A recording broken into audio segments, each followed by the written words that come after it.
those Jellicle Cats are back. On tour and on Broadway, Andrew Lloyd Webber's musical hit is just as popular as ever.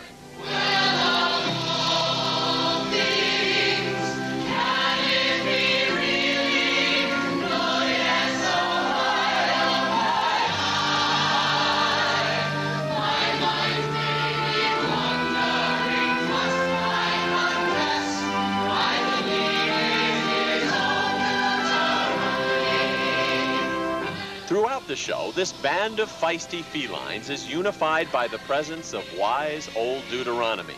He's played by Robert DuSold, a veteran of Broadway who showed us how the distinctive look of Cats is achieved. My legs may be tottery, I must go slow, and be careful of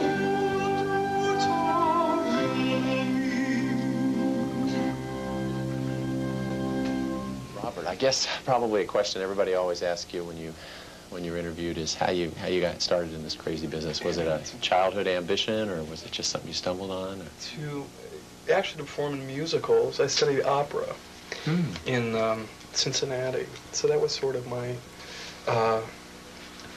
goal, I suppose, or my ambition. And I started getting cast doing musicals, and I haven't stopped since. So you were an opera singer who could act. Yeah, that's an oddity, right? Yeah, I mean, that was my training, my background was in opera, so. So when you actually began singing opera, did someone come up to you and say, hey, why don't you try musicals, or was it just something that you decided to do and enjoyed more?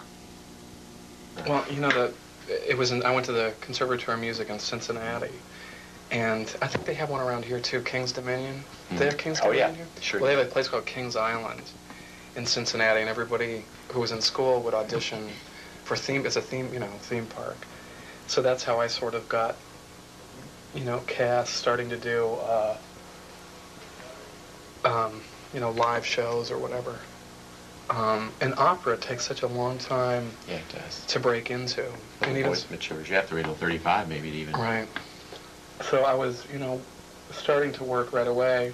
And the interesting thing is, too, for my career and for the way theater is now, a lot of these things, the shows are hybrids of opera anyway.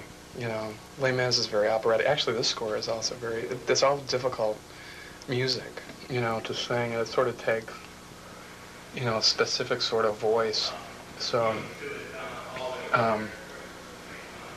so I guess I found my niche. What was your first Broadway role? Javert. Was it? Yeah, the first show I did actually on Broadway was that. Gosh, just think about all the people that you had to beat out to get that role on Broadway. Yeah, that was... oh, my word. Yeah. But it was sort of like graduating for me. I played both Valjean and Javert here in Washington, actually, for the first time. And I got cast in Les Mis as a Valjean understudy first, and then I did the role here at the Kennedy Center, and then they said, oh, why don't you understudy Javert too? And I said, okay. And then I wound up playing it for 2 years, or more than that. You really have done a great deal in just a handful of years. Yeah, but 10 years. It's this summer 10 years I've been, been in the union and stuff, and I guess the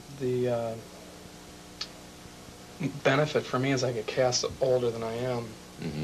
Usually, I mean, when I walked out the stage door at Javert, people go, God, I thought you were 50, 60 years old. Well, it caught me off guard, too, a little bit. Yeah, so... I was expecting someone around 35 or 40. Right, and that's why... Well, now I'm getting closer to there, but... Yeah.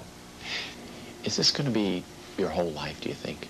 Yeah, and I actually, now I'm to the point where I have been able to say no to things and, and make up my mind about what I want to do and sort of have a life, And a lot of that was afforded to me because I stayed on the road, for so long, and I was able to put myself in a different position. But I really want to do this show because there's something fascinating about it to me. It is fascinating. And I thought, well, for many reasons, I thought I'd love to do it because it's a visual it's more visual than any other show I've ever done, certainly, and it's much more physical than any other show that I've ever done.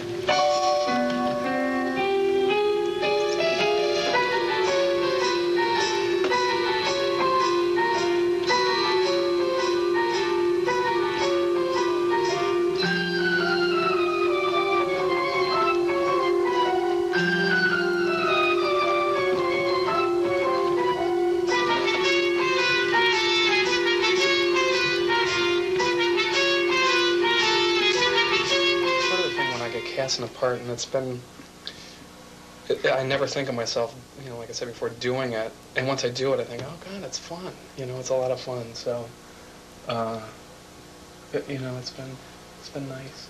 You know, Robert, you look at Cats, and it's got to be one of the most visual shows of all time. It's more or less a magical mystery tour of 2 hours. I mean, the music you never tire of, and the poetry is just so beautiful. That's what I love, too, at the poetry, you know, and until I actually read it, I never got into it as much, and it's, if you sit down and read, and the interesting thing, too, is I actually read the poems, the book of practical, I don't know, Old Possum's Book of Practical Cats. It's practically verbatim, exactly. The lyrics for the show, which I really didn't know.